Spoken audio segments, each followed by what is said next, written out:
Hello everyone, welcome back to my channel. তোমরা সবাই কেমন আছো? আজকে তোমার সবাই খুব ভালো আছে। তো আমিও ভালো আছি। আমার আরেকটি নতুন ব্লগে তোমাদের অনেক অনেক স্বাগত, অনেক অনেক ভালোবাসা। আজকে হচ্ছে মঙ্গলবার, এখন বাজে সকাল প্রায় 6:30 না 7টার কাছাকাছি। আমার রান্না কিন্তু মোটামুটি শেষের দিকে, মানে সকালের আর কি, সকালের রান্নার শেষের দিকে। এখন হচ্ছে আমি একটু পরেই সোনুর টিফিনটা বানাবো। তো জানো, জীবনের প্রথমবার আজকে আমি স্যান্ডউইচ বানাবো। যখন টিফিনের মানে চারটা দেখেছিলাম কবে কি, আমি ভাবছিলাম যে স্যান্ডউইচ কী করে বানায়, আমি তো পারি না।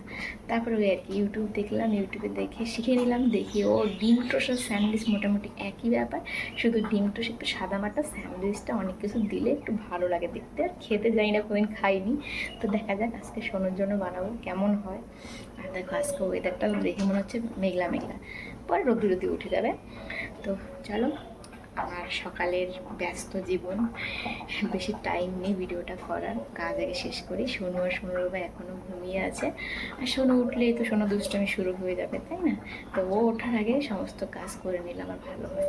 তো চলো দেখতে থাকো আজকের ব্লগটা। ওই যে এখানে স্যান্ডউইচের জন্য ডিম আর হচ্ছে পেঁয়াজ টিয়াজ সব রেডি করে রেখেছি। আর এখানে আছে হচ্ছে ব্রেড, আর এই যে এই তাওয়াতে বানাবো, দেখি পারি কি না। এই তাওয়াটা কিনেছিল সোনুর বাবা রুটি বানানোর জন্য, কিন্তু রুটি একদমই হয় না, পুড়ে যায়।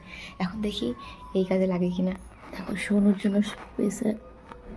জন্য হচ্ছে স্পেশাল স্যান্ডউইচ। দেখো কত সুন্দর দেখা যাচ্ছে। এটা দেখলে না সোনু শুধু এটাই খাবে, এর জন্য এই যে এটাতে ঢেকে দিই। সোনুর তো সোনুর টিফিন একদম রেডি। আর এখানে তো যেগুলো আছে, যদি ঘুম থেকে ওঠার পরে একটু খাবে নি সোনুর জন্য। স্কুলে দিয়ে এসে ভাত খাওয়া দাওয়া করলাম। আর এখন আমি হচ্ছে কাজ করবো। কাজ বলতে, যেহেতু সামনেই পয়লা বৈশাখ, এর জন্য আজকে এই ঘরটাকে পরিষ্কার করব। বেড কভার টভার যা আছে সব ধোয়াধুয়ি করবো। এর আগের দিন তো রান্নাঘরটা পরিষ্কার পরিচ্ছন্ন করা হয়ে গেছে, কিন্তু আমার এই ঘরটা করা হয়নি এখনও। তো যেহেতু ফাঁকাই আছি এখন, এই জন্য ভাবলাম যেহেতু সোনু স্কুলে আছে, এই সুযোগে আমি কাজটা সেরে নিই ফটাফট করে, তাই না? তো নতুন বর্ষর, তার আগে ঘর পরিষ্কার না করলে ভালো লাগে না আমার। তো চলো কাজগুলো আগে সেরে নিই, তারপরে সোনুর বাবা কখন মাছ এনে দেবে, তারপরে মাছটা রান্না করব। তাড়াতাড়ি করে কাজ করি।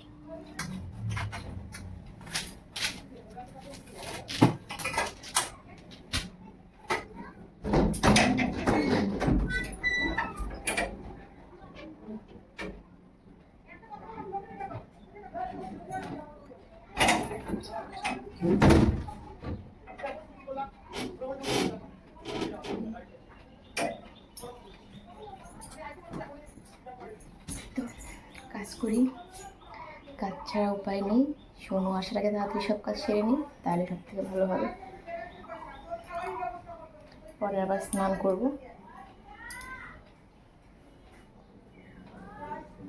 তো তোমাদের কার কার ঘর বাড়ি পরিষ্কার করা হয়ে গেছে পয়লা বৈশাখের আগে, অবশ্যই কিন্তু জানাবে। আমি জানি না কেন পয়লা বৈশাখ বলো, দুর্গা পূজা বলো, কালী পূজা বলো, বিশেষ করে এই দিনগুলোর আগে ঘর বাড়ি পরিষ্কার না করলে ভালো লাগে না। এমনিতেও করি, কিন্তু এই দিনগুলো যেন আরও বেশি, মানে করা থাকলেও করতে ইচ্ছে করে, না করলে আমার একদম অস্থির অস্থির লাগে শরীরটা, যে ঘর বাড়ি পরিষ্কার পরিচ্ছন্ন তেমন একটু লাগে। তো চলো তাড়াতাড়ি করে কাজে লেগে পড়ি।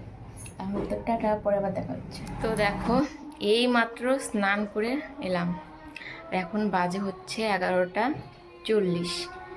তো খুব ভয় পেয়ে গেছিলাম যে সোনু আসার আগে স্নান করতে পারবো কি না। তো সমস্ত জিনিস ধোয়াধুয়ি করে ঝুলিয়ে রেখেছি, মেলে দিইনি। আগে আমি বিছানাটা ঠিক করবো, মানে হচ্ছে বিছানা ধরতে পারবো, তারপরে হচ্ছে জামাকাপড়গুলো মেলবো, মানে যা ধুয়েছি সেগুলো মেলবো। কারণ সোনু সেটা যদি বিছানা ঠিকঠাক না দেখে প্রচণ্ড অত্যাচার করে, এর জন্য। আর মশারিটা আমি আগের দিনই ধুয়েছিলাম, কারণ আমার আজকে মানে এগুলো ধুতে দেরি হবে বলে। তো মশারি তো একটাই আছে ঘরে, এর জন্য ওটা আগেই ধুয়েছিলাম। তো এখন বিছানাটা ঠিকঠাক করি, এতক্ষণে সোনু চলে আসবে। মানে সত্যি খুব ভয় পেয়ে গেছিলাম, যদি সোনু আসার আগে স্নানটা না হতো, সোনুর বাবাও রেগে যেত, কারণ ওকে স্নান করাতে হবে। তো রান্নাটা আমি করে তারপরেই কাজ শুরু করছিলাম বলে একটু বাঁচলাম। তো তাড়াতাড়ি কাজটা সারি। গিয়েছি এখন আরও এত আছে, আর বাইরে তো আরও এক গাদা আছে। তো দেখো এখন বাজে হচ্ছে দুপুর 1:30। সোনো স্কুল থেকে ছিল ওই 1টা বাজতে, তখন 15 মিনিট বাকি এরকম হবে। ওকে স্নান করালাম, তারপরে দুজনে মিলে ভাত খেলাম, এখন দুজনে মিলে ঘুমো দেবো, তাই না শোনো? আর হচ্ছে কদিন আমার না কি সুন্দর ঘুমোচ্ছিল দুপুরে, তারপরে তো হলোই না। তারপরে কালকে কী করছি, মোবাইলটা কাছেই রাখিনি, একদম মোবাইলের টেবিলের উপর রেখেছি। তারপরে দেখি কি আরামে ঘুমিয়েছি। তারপর না মানে শরীরটা ভালো লাগলো। তো আজকে আমি তাই করবো, যে ভিডিওটা করে নিচ্ছি, তারপরে ফোনটা একদম ওই টেবিলের উপর রাখবো, দুজনে মিলে ঘুমাবো, ঠিক আছে? হুম, চলো আমরা দুজনে ঘুমাই, তারপরে আবার সোনুর বিকেলে পড়া আছে। তো দেখো এখন বাজে হচ্ছে বিকেল 5:30। সোনু প্রাইভেটে চলে গেছে, বাবা নিয়ে গেছে। আর আমি আমার সমস্ত কাজ বাজ শেষ করলাম, আমি আনতে যাবো সন্ধ্যাবাতি দেওয়ার পরে। তো এখন ভাবছি একটু লাইভে আসবো, তো দেখি তোমাদের কার কার সঙ্গে গল্প করা হয়। তো চলো বেশি টাইম নষ্ট করছি না, একটু করে সন্ধ্যাবাতি দিতে হবে আবার। আমি সন্ধ্যাবাতি দিয়ে এলাম, মা এখন সন্ধ্যাবাতি দিচ্ছে। কত তাড়াতাড়ি আসছি আমি। কি মশার অত্যাচার বাড়িতে রে, বাপরে বাপ, সেই মশার অত্যাচার। শোনুর এখনো ছুটি হয়নি। হ্যাঁ, তো দেখো এখন প্রায় রাত 9টা বাজতে চলছে। এতক্ষণ শোনার সময় বলছিলাম যে হোমওয়ার্কগুলো শেষ কর, কিন্তু মেয়ে আমার এত দুষ্টু, মানে কথাই শুনছে না।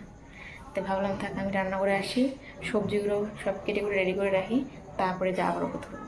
বসে কি করছে করুক, মানে এতক্ষণ ধরে বললাম যে তাতে শেষ করে, একটুখানি করে বসে আছে। স্কুলেরটা করা শেষ, প্রাইভেটটা এখন বাকি আছে। তাহলে কীরকম লাগে বলো তো, এত কথা না শুনলে হয়? মানে সারাদিন নিজে চলছে নিজের উপরে, মেয়ে কথাই শোনে না কোনো।